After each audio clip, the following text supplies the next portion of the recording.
Pakasa ekutuusibwako Directorate of Industrial Training DIT yaweebwa olukusa olw'okuteekawo omutendera ku masomo 8 aga pre-vocational DIT promoting pre-vocational skills.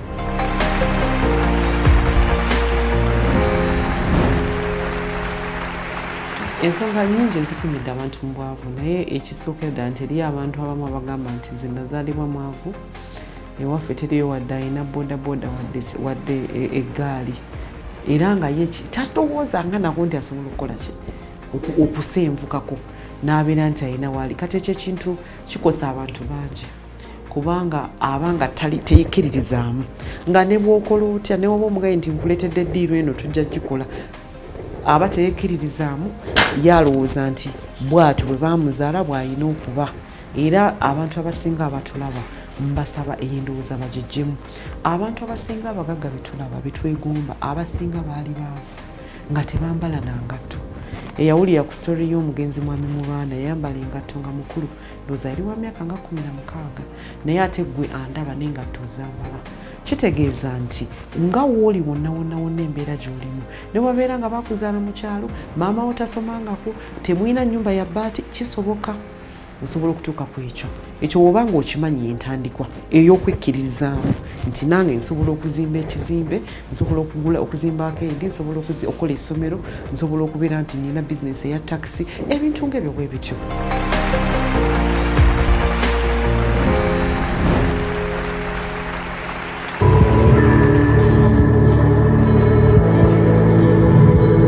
Abavubuka bakosa kamera bettanidde okutendekebwa y'ensonga ey'omutindo gw'obutambi obweyongedde ensangi zino nga ne bwana Katumba Gabriel yakuguka mu kukwata obutambi obw'enjawulo okuva ku Uganda Federation of Movie Industry era olwakakasibwa nti afunye obukugu buno yakwasibwa certificate ya Directorate of Industrial Training DIT naye nga yasooka kukuguka mu bya wiring era ayitibwa yinginiya naye kati mukugu mu kukwata obutambi.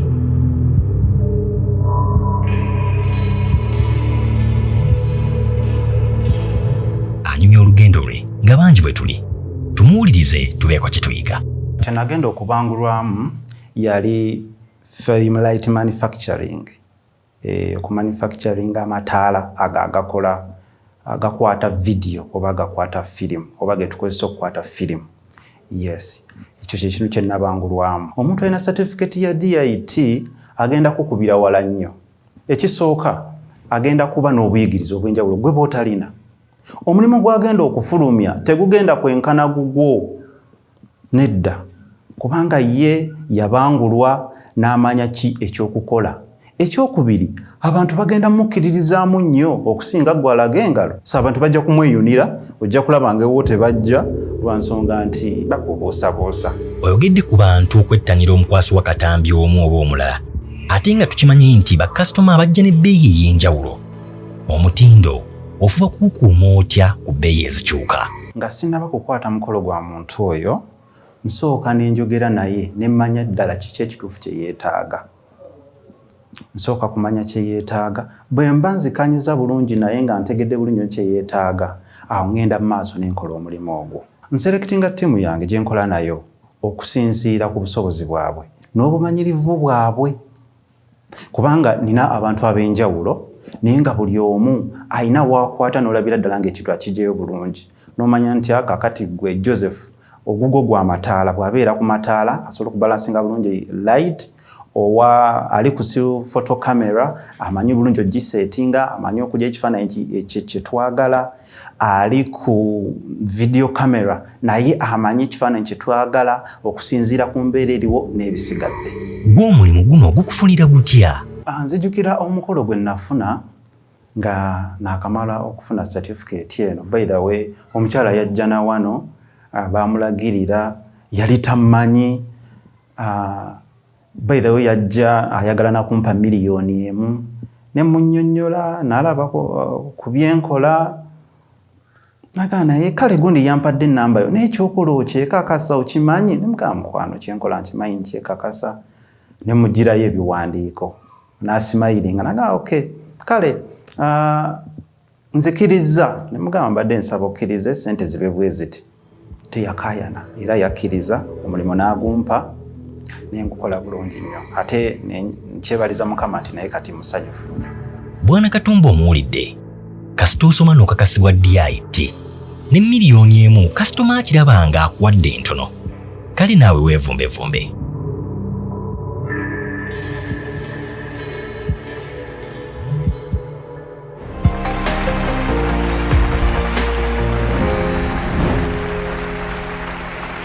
Kizaamu amaanyi okulaba abavubuka b'eggwanga Uganda nga benyigira mu bintu bye baagala ate ne babifuula business ng'ate balina n'ebyo ebiraga nti ekyo ekintu ekyenjawulo kye baagala oba kye bakola balina identity gye wandiise certificate eya Directorate of Industrial Training. Omukugu mu nsonga eno eya cinematography n'okuba ebifaananyi njagala twogere ku mutindo. Programu yaffe tugamba nti yongera omutindo ku kintu ekyenjawulo ky'okola era okusinziira ku mboozi y'omuvubuka oyo tulaba ayongedde omutindo mu bizinensi eno eya cinematography. Okusinziira ku mboozi ye ogenda kutugulirayo ebintu 5 omuntu by'alina okuteeka ku ngalo oba okuteeka mu buliwo okuba nga agyongerako omutindo okufuna akatale ne tuvuganya ne bannaffe aba Nollywood abe baba Nigeria oba bali abazungu aba Hollywood mu maaso eyo nga tutuuseeyo.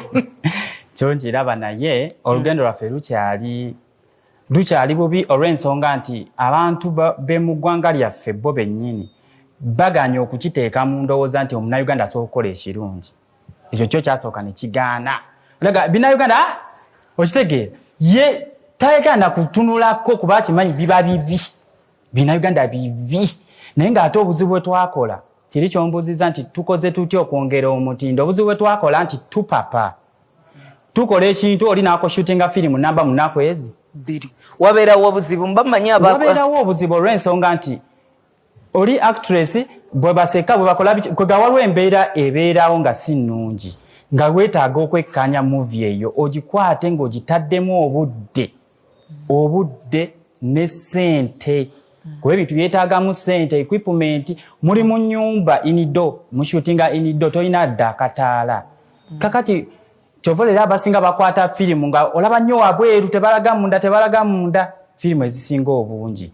Naye omwami oyo musiimye nnyo kusinzira ku bintu byakola era mwebaza kubanga agezezzaako nnyo otteekamu omutindo. Naye gwe atannaba kikola okoze otya? Omutindo ssente. Sigeza omutindo mu firimu ssente bingi sigagamba nti ssente naye nga ssente kikulu. Okay, ssente zikola ki? Ssente zikola equipment. Ogula equipment. Kamera ezikozesebwa za bbeeyi. Bw'oba toyina kamera esobola kukola kituufu pangisa kamera okusinga okukola ebintu ebiri substandard. Oba okitegeera. Ekyokubiri tubeere organized. Ekyo kiremeddeko nnyo kubanga omuntu ajja kugamba tuuka wano ku ssaawa 4 otuuke 9 bagenda kukusiba. Kitegeeza ogenda fiirwa omulimu ofiirwe ne ssente ate ng'otaataaganyiziddwa obulamu bwo. N'olw'ensonga eyo tubeere beesigwa. N'obwesigwa kikulu. Kubanga oli ajja kugamba njagala drone, njagala 360, njagala kamera bweti. Gw'ogende akasente kakuwadde okufuna equip. Oyagala zonna zonna ozezze. Ofune bikamera lenzi zirimu obutolobojjo. Olabyeko firimu nga olaba obuntu ku screen bwe buti oba kimyufu waliwo obwa bulaka biki lenzi nga yafa nga okitegeera naye ng'oli ali mu gikozesa agiremeddeko kubanga akekkereza ssente kizeeyo ku ssente kye nayogeddeko. At least teekamu ekingi okole quality ennungi. Oli bw'aliraba kye wakola alisiima n'agamba nti omuntu ono akola bulungi kati aweeramule. Okay. Toyanza nnyo mukulu Kibirige njagala twogere ku nsonga ey'omukulu okubanga akola ebintu 2 mulimu guno ogw'okukwata film. Azikwata akola camera lighting ate era n'atemaatema mu lufuutufuutu kye wandiise editing. Okukola ekintu ekisukka mu kimu batera nnyo tugamba okusimba essira. Wabeerawo obuzibu? Okusimba essira kitegeeza nti ogezaako okugamba abantu abaagala kyokola nti I am good at this. Teri muntu ayinza kubeera nga amanyi byonna. Oyinza okuba nga omanyiiko byonna naye ng'omanyiiko bumanyi.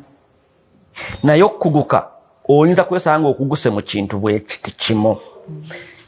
Kye mulidde agambye ze nayogera ku kintu kya ssente.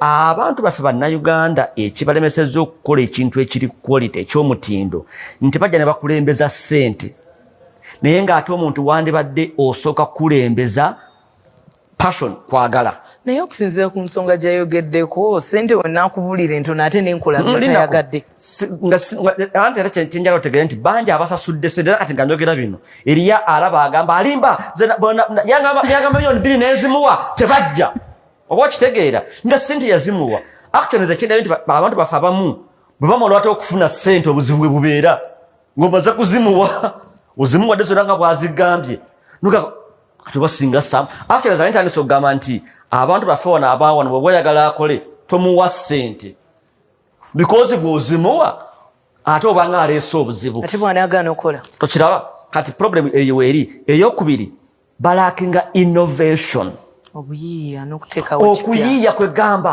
omuntu ekintu n'okisaamu obwongo yaayagala akolerewo enkya afune ssente agaggawale naye nga bw'olaba abantu film industry gyevudde okuba nti etuuse kati abaatandika film industry they didn't have the camera zona zebalina tebalina technology bono gwe balina naye nga balina passion ng'omuntu waakiri asula mu studio oba ku muti oba wabweru mu snow paka gwajjayo ekintu kye tewali kamera tewali bistowaringa naye bano balina a lot but they produce almost none.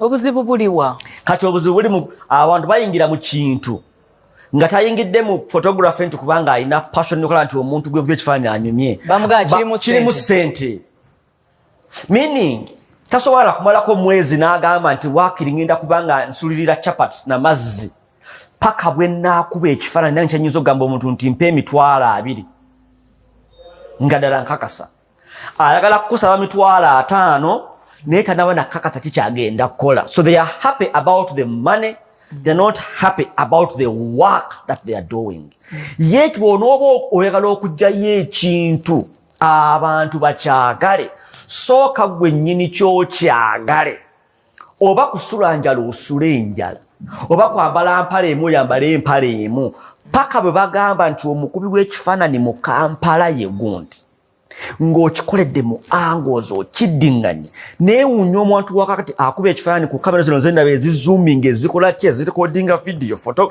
kwega n'olaba ng'omuntu alina so much no expectinga so much n'ogamba oh my god okitegeera naye ng'ate ye era akugamba kimu ssente zange noga no bwe mba nze nazzeewuwo ssente zinasobose okunoonya gwe tolina nze ndekera ekizibu ky'okunoonya ssente bw'obuzibu bubeere kukola ki ku mutindo gwaki kyogenda kumpa ate tombuulira tombuulira kyakulemesezza kubanga nange toyagala nzijje nkubuulire ate nabadde munange nzija abayayi ne banzijjako ssente so saagala kumbulira buzibu buli ku kamerayo njagala kusanga kifaananyi nange neebuze ono yenze oba onasobola kukola ekyo don't talk to me about money talk to me about the quality of work you can do tweyanza nnyo omukulu nga tuwumbawumba twogera ku certificate ya DIT ne twogera ne ku nsonga banaffe bano abakuba ebifaananyi okubanga bafuna ekintu ekiraga nti bakola omulimu guno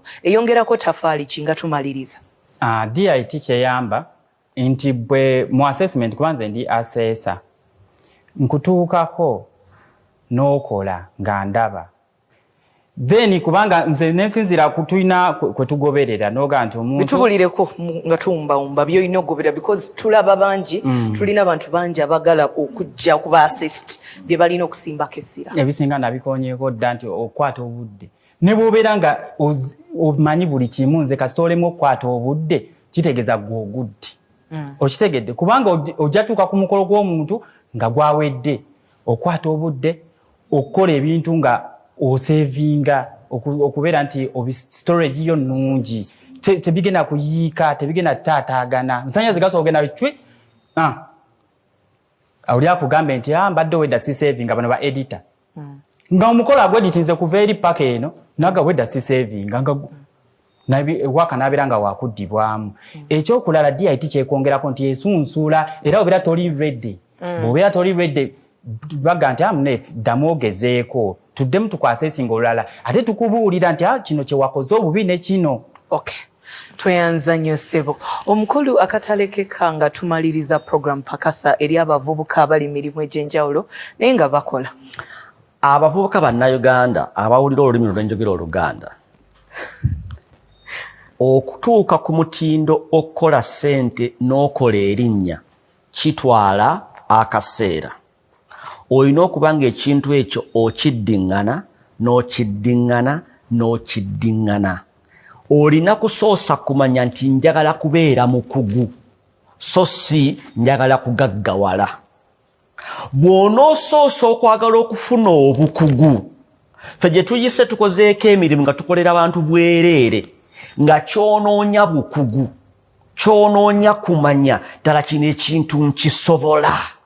Nti bwe nnaatuukira okugamba omuntu nti mpe $5,000,000 ojja okukola ekintu nga ddala bw'okijjayo akugamba nina jjuuza omuntu gwe nagambye ngenda kukolera ekintu nga ninkola quotation n'angamba ezo sente z'osabye ntono mba nkuyisizaamu amaaso damos doubling.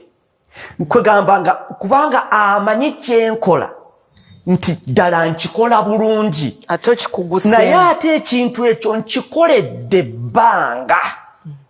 ebbanga nga ne bwe ntambuza ebigere enkuba ne bwenkuba ne bwensula enjala naye nga kyennoonya nti njagala ekiseera kituuke nga bwe bagamba nti tugenda kuleeta gundi n'abali eri abakutegeera nti bagenda kuleeta gundi bagamba mumule baba baleeta oyo tumaze kubanga eriyo omuntu akuwa omulimu ng'alina okubeerako nti alawo oba ogukola ate baleese Leillah mukole ebirala lwaki oyo bw'aba yagenda okukola ekyo tumanyi kyagenda okukola. Naye bano bannaffe abasinga ayagala kulaga nga bw'atajinga ssente nnyingi nga bw'ayagala ssente nnyingi. Tweyanza nnyo omukulu Kibirige. Gwatulaba ku program Pakasa kansuubire ofunyeemu.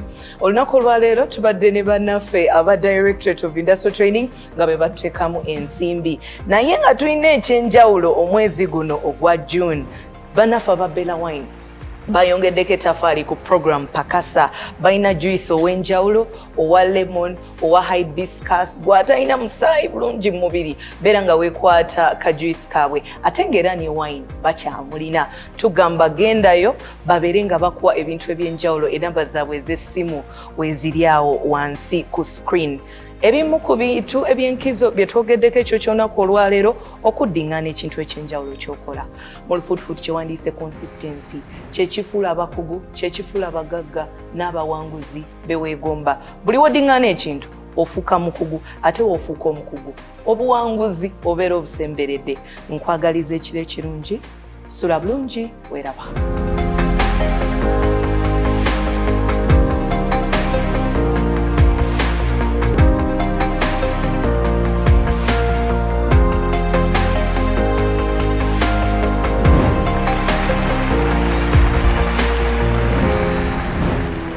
Directorate of Industrial Training kitongole ekiri mu Minisitule y'ebyenjigiriza n'emizannyo kirina obuvunaanyizibwa okugezesa obukugu bw'abantu bonna mu mirimu egy'omu mutwe n'okuwa ababa bagezeseddwa ne bayita amabaluwa agakakasa ebyo bye baba bakuuseemu wadde nga baasoma oba nedda. DIT egezesezza abantu basoma mu 45,972 ng'eyita mu kubawa amabaluwa ku ddaala ery'emitendera egy'enjawulo okuli level esooka, eyokubiri, eyokusatu n'eyokuna era n'endala. Ebbaluwa ya DIT erina emigaso ntoko okuli okuwa obuvumu eri oyo agirina, okwesimbawo ku bukulembeze mu mitendera egy'enjawulo mu ggwanga, okufuna emirimu wano n'ebweru w'eggwanga awamu n'okukuyamba okufuna ttenda. Abaana okuva ku siniya esooka bakwewandiisa mu masomo ag'ebyemikono olwo bagezesebwe ku nkomerero ya siniya ey'okusatu era baweebwa ebbaluwa ya DIT ey'eddaala erisooka wansi wa Uganda Vocational Qualifications Framework. Okumanya ebisingawo bakyalira ku kitebe ekikulu plot 97 ku 99 3rd Street Industrialia okulira Vision Group. DIT, promote employable skills.